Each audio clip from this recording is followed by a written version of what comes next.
Quero cumprimentar a todos com a paz do Senhor.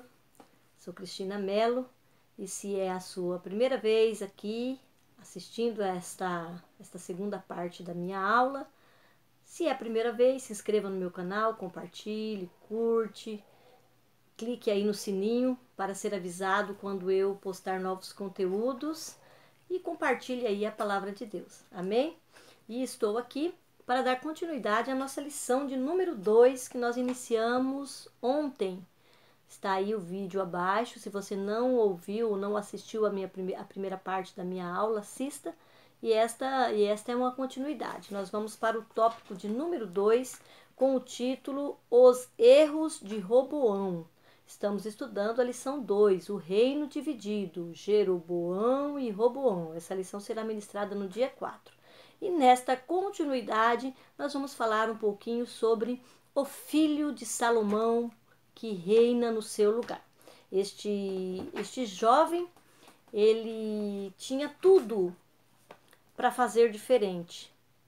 Ele é um israelita, ele conhece Deus, porque os filhos dos israelitas, eles têm um grande conhecimento de Deus. Ele viu o pai dele trabalhando, construindo um grande templo. Talvez até viu a glória de Deus sendo manifesta ali no dia da inauguração. Então, ele tem contra ele o fato de conhecer a Deus e mesmo assim fazer aquilo que é errado. Tá certo que os pais, eles têm uma grande influência no comportamento dos filhos, não é? Na maneira deles agirem. Isso acontece, não é? Muitas vezes acontece. Mas o crente, no caso Roboão era um crente, ele poderia ter feito diferente. Ele poderia ter estabelecido um reinado diferente. Ele poderia ter olhado melhor este problema do sofrimento deste povo, pois é isto que eles veem, eles trazem para o rei. Eles dizem assim: teu pai agravou o nosso jugo, agora, pois, alivia tu a dura servidão de teu pai e o seu pesado jugo que nos impôs, e nós te serviremos. O povo queria continuar servindo o seu rei, então ele tinha que tomar uma decisão. E ele faz de maneira correta. A palavra de Deus diz lá em 1 Reis, capítulo 12, versículo 6, que ele vai tomar conselho. Ele vai tomar conselho com os anciãos. E quem eram estes anciãos? Esses anciãos, segundo um dicionário bíblico, nas formas de governo primitiva, eles eram revestidos de alguma autoridade.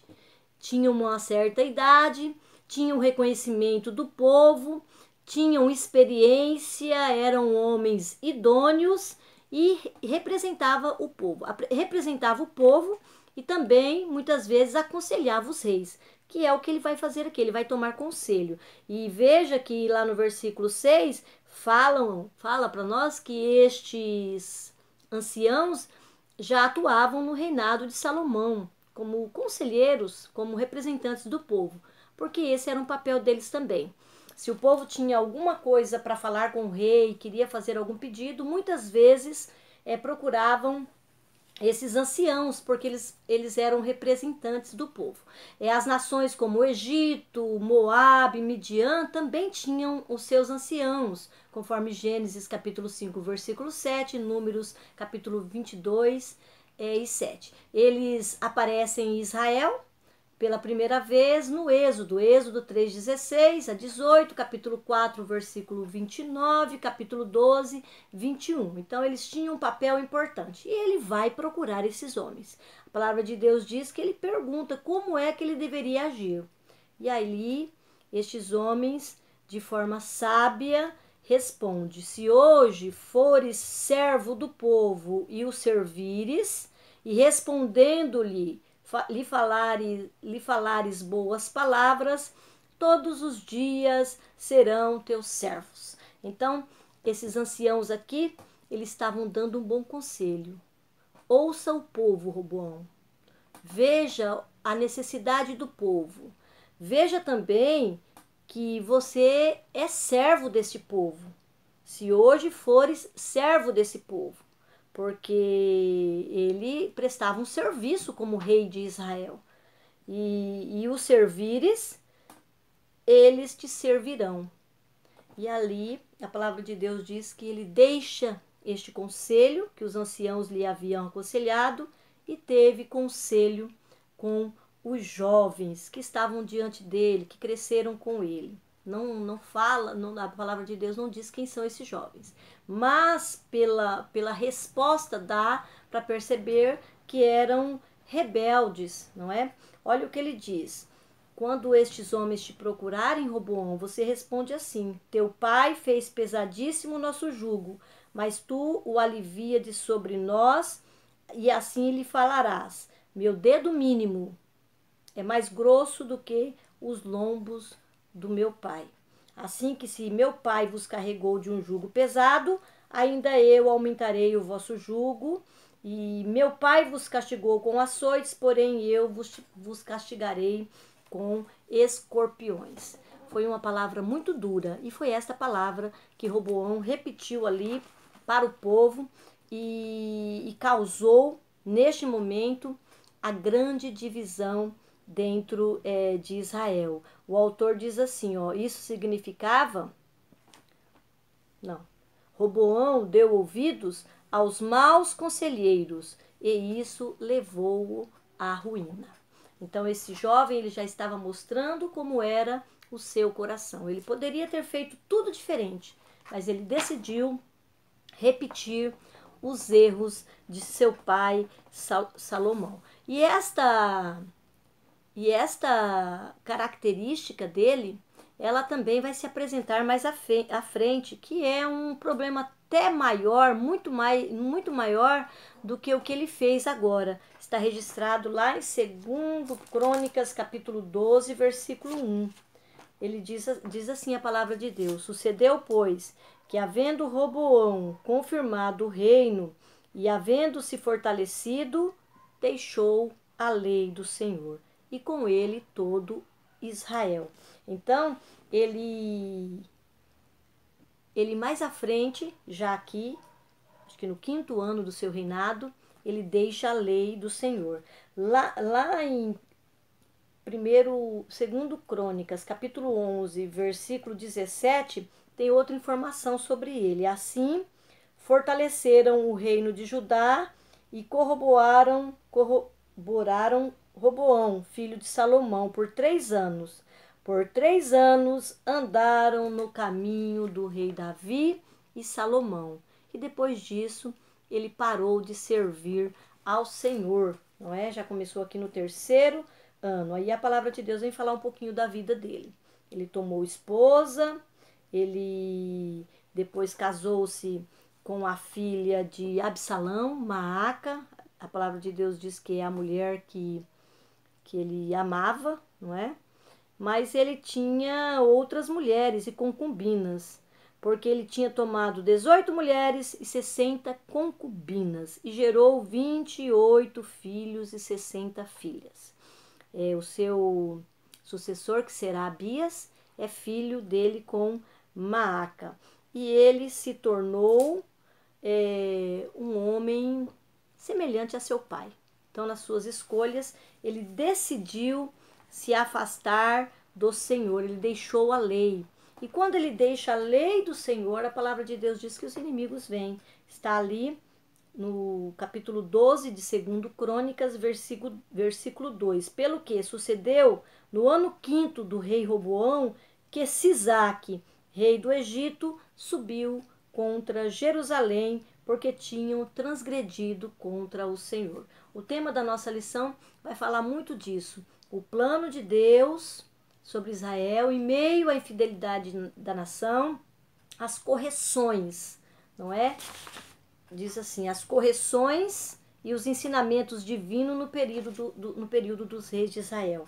Esta questão desses reis se levantarem contra Israel no momento em que eles estavam em pecado era uma forma de Deus corrigir. E nós veremos mais à frente que ele pede perdão, ele se arrepende, Deus não permite que Sisag vença a guerra contra eles, mas é assim na vida desse moço. Altos e baixos, não é? Ele ficou mesmo tomando esse conselho aqui, errando, ele ficou 3 anos seguindo a lei, sendo como Davi, seu pai, na questão de adoração, e depois ele peca.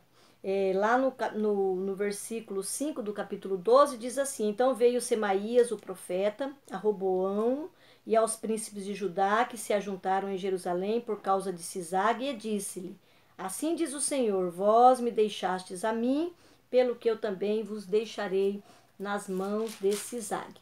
E quando acontece o arrependimento, Deus ele muda, não é? Deus ele é misericordioso. Ele sempre dá oportunidades para o homem. Deus conhecia Roboão? Conhecia. Talvez Salomão não é? Mas Deus conhecia Roboão. Conhecia também, porque Deus é onisciente, como seria este reinado. Mas mesmo assim o Senhor faz promessas. Mesmo assim o Senhor fala o se. Se agires assim, se falares ao povo, se obedecerdes, não é? Dá sempre uma oportunidade para o homem. E ele teve estes altos e baixos até que veio a morte, está lá em 2 Crônicas, capítulo 12, versículo 16, e seu filho reina no seu lugar. O terceiro subtópico aqui vai falar um pouquinho para nós que estamos estudando essa lição, que nós devemos tomar cuidado com os maus conselhos. Antes de falar disso, eu queria falar um pouquinho dessa frase que ele diz aos israelitas que vieram tomar conselho, que vieram ouvir quais seriam os seus planos, se ia melhorar a situação deles. Ele diz assim, ó: meu dedo mínimo é mais grosso do que os lombos do meu pai. Meu pai vos castigou com açoites, porém eu vos castigarei com escorpiões. Eu gosto de estudar um pouquinho, de ver o que significa essas expressões, mais grosso que os lombos do meu pai, açoites, escorpiões. Açoites nós sabemos, não é?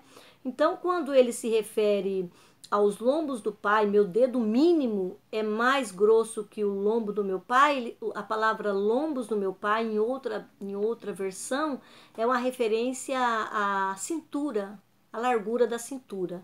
Ou seja, ele estava dizendo que se o pai fez daquela maneira, eles poderiam esperar pior, que ele ia ser mais severo, ele ia intensificar no seu reinado as medidas tomadas pelo seu pai. Quando ele fala que meu pai vos castigou com açoites, porém eu vos castigarei com escorpiões, ele está fazendo uma menção também a um tipo de chicote. Os açoites são chicotes comuns, de couro, com tira, com tiras. Quando ele fala com escorpiões, ele está deixando esse chicote mais dolorido, não é? É uma forma dele dizer que ia machucar mais, não é? Ia maltratar mais o povo. O aguilhão ser como escorpião era uma referência a um chicote pontiagudo com pontas de metais. Então, quer dizer com isso que aquilo que os anciãos falaram, que ele deveria usar boas palavras, ele fez o contrário. Ele usou palavras duríssimas.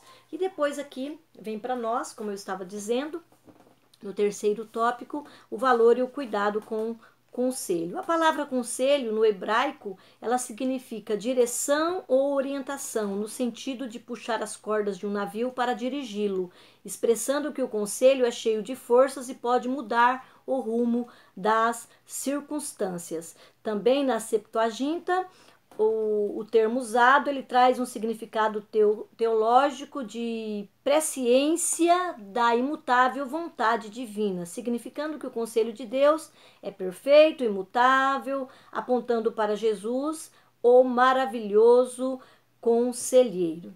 E Deus, ele dá graça aos nossos amigos, às pessoas que nós procuramos quando nós precisamos de um conselho. No início ali da minha aula, eu disse que a melhor pessoa, quando falamos de pessoas dentre nós, para nós tomarmos conselho, é o nosso pastor. Mas a palavra de Deus também ela é recheada de conselhos para nós. E nós devemos ser humildes quando precisarmos de tomar algum conselho. Não hajamos como esse moço fez, porque ele mostrou aqui que ele não queria, ele já sabia o que ele queria falar, ele já sabia como seria o seu reinado, ele já sabia, ele já tinha preparado como continuaria o reinado do seu pai. Quando ele ouve um conselho certo, correto, que muda aquilo que o pai dele havia feito, ele não ouve. E ele vai procurar quem? Quem daria o conselho que ele queria ouvir. Porque aqueles jovens deram o conselho que ele queria ouvir. Não foram palavras boas, como os anciãos aconselharam, foram palavras duras. E ali ele mostrou um pouco da sua natureza. Então, quando nós formos buscar conselho, que nós sejamos sábios. Procuremos conselhos com as pessoas certas. Primeiro, coloquemos nossos planos diante de Deus e depois, se procurarmos alguém, façamos de maneira sábia e ouçamos, porque muitas vezes o conselho que nós pedimos, quando nós recebemos, é algo que a gente nem queria fazer, não é? Mas se você buscou o conselho, creia que Deus vai dar graça para aquele conselheiro te dar os melhores conselhos. A palavra de Deus diz lá em Provérbios 15:11, onde não há conselho, os projetos saem vãos, mas com a multidão de conselheiros se confirmarão. Aí em Salmos 15:14, o conselho do Senhor é para aqueles que o temem e ele lhe faz saber o seu pacto. E há também aqui para quem nós não devemos pedir conselho, está lá em Salmos 1:1. Bem-aventurado o varão que não anda segundo o conselho dos ímpios, nem se detém no caminho dos pecadores, nem se assenta na roda dos escarnecedores. Então, que nós sejamos prudentes ao tomar conselho. E aí nós vamos para o tópico 3, que vai tratar sobre o reinado e a idolatria de Jeroboão. Jeroboão, nós sabemos quem é, filho de Nebate, pertencia à tribo de Efraim e foi o primeiro reino do norte e reinou por 22 anos em Israel. Este moço, ele tinha tudo também para fazer a diferença enquanto rei lá de Israel, das 10 tribos. Porque quando ele foi avisado de que ele seria o rei, Deus fez promessas a Jeroboão. Nós às vezes esquecemos um pouco ou não olhamos tudo, porque ele tinha oportunidade de fazer de forma correta. Olha o que o profeta Aías fala para ele quando informa que ele será o rei. 1 Reis, capítulo 11, versículo 38.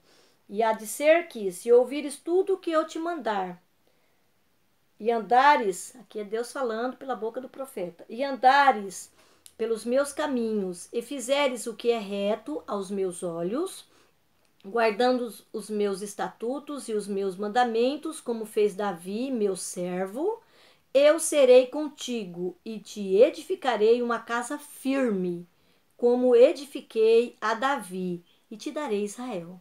Olha que promessa linda ao Jeroboão.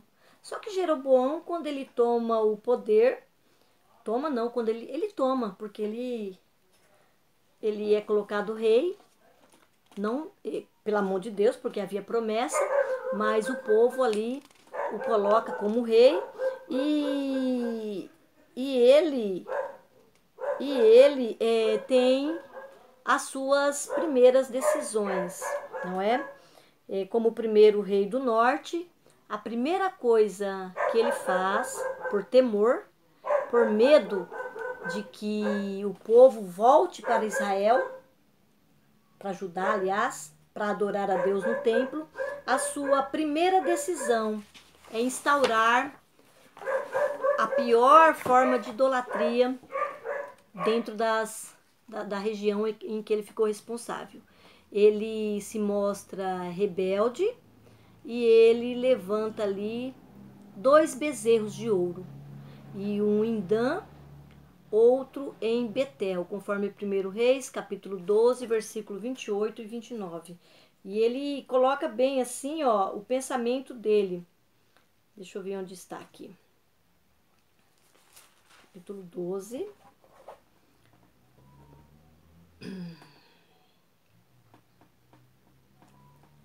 Estou um pouquinho perdida aqui. Está aqui, versículo 26. E disse Jeroboão no seu coração: agora tornará o reino à casa de Davi. Se este povo subir para fazer sacrifícios na casa do Senhor em Jerusalém, o coração deste povo se tornará ao seu senhor, a Roboão, rei de Judá, e me matarão e tornarão a Roboão, rei de Judá. Então ele pensou no coração deles: se eles subirem para adorar em Jerusalém, eles vão ficar do lado de Roboão e eu vou perder o meu trono. Pelo que o rei tomou conselho. Ele também toma conselho, não fala quem foi o conselheiro dele, mas provavelmente são ímpios. E fez 2 bezerros de ouro, e lhes disse: muito trabalho vos será subir a Jerusalém. Vês aqui teus deuses, ó Israel, que te fizeram subir da terra do Egito. Então aqui ele comete o primeiro grande pecado. Primeiro tirou a glória de Deus de Israel, das 10 tribos de Israel, reino do norte. E depois diz que foram aqueles bezerros que os tiraram da terra do Egito. E este, versículo 30, e este se tornou em pecado, pois que o povo ia até Dan, cada um adorar. Também fez casa de altos e fez sacerdotes dos mais baixos do povo, que não era dos filhos de Levi. Os filhos de Levi, eles eram um grupo privilegiado dentro de Israel, tinha todo o cuidado dos israelitas, e eram homens idôneos, homens vindo da escolha de Deus. E aqui diz que ele escolheu sacerdotes dos mais baixos do povo. E isto que ele fez entristeceu muito aqueles sacerdotes levitas que ficaram ali do lado dele, porque do lado do reino do sul só ficaram as tribos de Judá e Benjamim. Levi ficou na tribo do norte. E ali muitos desses homens idôneos, desses homens crentes e fiéis a Deus, entristecidos, vão adorar a Deus lá em Jerusalém, e alguns ficam ali nas terras de Roboão, tornando até mesmo um reino maior, porque vem muitos de lá. Mesmo tendo esta ordem, alguns do povo também iam adorar lá em Jerusalém. Então ele foi um rei terrível e ele foi castigado. Lá em 1 Reis, capítulo 14, versículos 7 a 14, tem a punição de Deus sobre ele. Deus usa o profeta Aías novamente. Ele já estava bem velho e cego, e o filho de Jeroboão, ele fica doente. E ali ele manda a esposa ir lá tomar conselho ou ouvir o que o profeta tem para falar. E ele pediu que ela se disfarçasse, porque para ele não saber que era a esposa de Jeroboão. E ela faz desta maneira, mas assim que ela chega, Deus revela ao profeta, mesmo cego, e ali vem a pena, não é? O castigo que viria sobre ele. Está lá, 1 Reis capítulo 14, versículo 10. Portanto, eis que trarei mal sobre a casa de Jeroboão, e separarei de Jeroboão todo homem até o menino, tanto o escravo como o livre em Israel, e lançarei fora os descendentes da casa de Jeroboão, como se lança fora o esterco, até que de todo se acabe. E ali Deus ainda fala que quando ela voltar para a sua casa, o menino morrerá. E no versículo 13 diz assim: todo Israel o pranteará, referindo-se ao menino. e o sepultará, porque de Jeroboão só esse entrará em sepultura, fazendo referência à criança, porquanto se achou nele coisa boa para com o Senhor Deus de Israel em casa de Jeroboão. Eu achei muito bonita esta passagem. Mesmo sendo um menino, Deus já via ali a fidelidade desse menino e é o único que ali da geração de Jeroboão desce à sepultura. Nós veremos mais tarde, em outras lições, provavelmente, que o próximo rei extermina toda a casa de Jeroboão. É muito triste o fim dele, em consequência de todos os pecados que ele fez ali com a tribo do norte, no tempo que ele reinou, os 22 anos. É importante também lembrar que nenhum rei do Reino do Norte, nesta divisão aqui, foi fiel ao Senhor. Todos seguiram o caminho de Jeroboão, filho de Nebate. Nós falamos ali na primeira aula que quando o rei era bom, Deus o comparava a Davi. Quando o rei era mau, comparava a Jeroboão, que foram este segundo, o primeiro rei, não é? Do Reino do Norte. Ali no tópico 3 diz assim: as consequências da idolatria. O pecado da idolatria foi um dos principais motivos dos infortúnios do povo de Israel. Deus não admite dar a sua glória a outrem. Isaías 42:8. Por isso, o pecado da idolatria tem como consequência a separação de Deus e a maldição. Então, este homem foi muito punido por conta do pecado que ele trouxe à nação. Como nós dissemos anteriormente, todo rei ele tinha a responsabilidade de levar o povo à adoração. Eles eram o representante do povo. Nós vemos assim, quando falo de modelo teocrático, Deus dando a ordem. Quando nós falamos do período monárquico, que é o que esses homens estão vivendo, é também um modelo teocrático. Eu acho interessante a forma que o pastor Esdras Bento coloca. Ele fala modelo teocrático monárquico, porque estes homens eles tinham responsabilidade com Deus. Eles tinham de fazer conforme a ordem, as ordens de Deus, conforme a lei de Deus. E nós vamos terminar aqui a nossa lição. Eu aconselho vocês a buscarem aqui um pouquinho mais, quem tiver aí o livro de apoio, que está muito linda essa lição, com muito mais informações. E é importante também que em meio a todos os pecados da nação, Deus ele nunca deixa de agir. Deus está sempre agindo, corrigindo e trazendo ali o povo, levando o povo ao arrependimento. Muitos não se arrependem, não é? Como nos dias de hoje. Mas Deus ele nunca deixa de agir. Ele sempre dá uma oportunidade. Amém? Então era isso que eu tinha para falar e quero aqui neste momento te agradecer por ter assistido esta aula. Se você gostou, você curta e compartilhe com as pessoas aí que você conhece. Amém? Deus abençoe a todos. Deus abençoe a sua família, a sua casa, a igreja a qual você pertence e a sua escola bíblica dominical. Não esqueça, sua escola, ela funciona no dia aí que o seu pastor separou para o ensino da palavra de Deus. Amém? Vá na sua escola bíblica dominical. Deus abençoe a todos.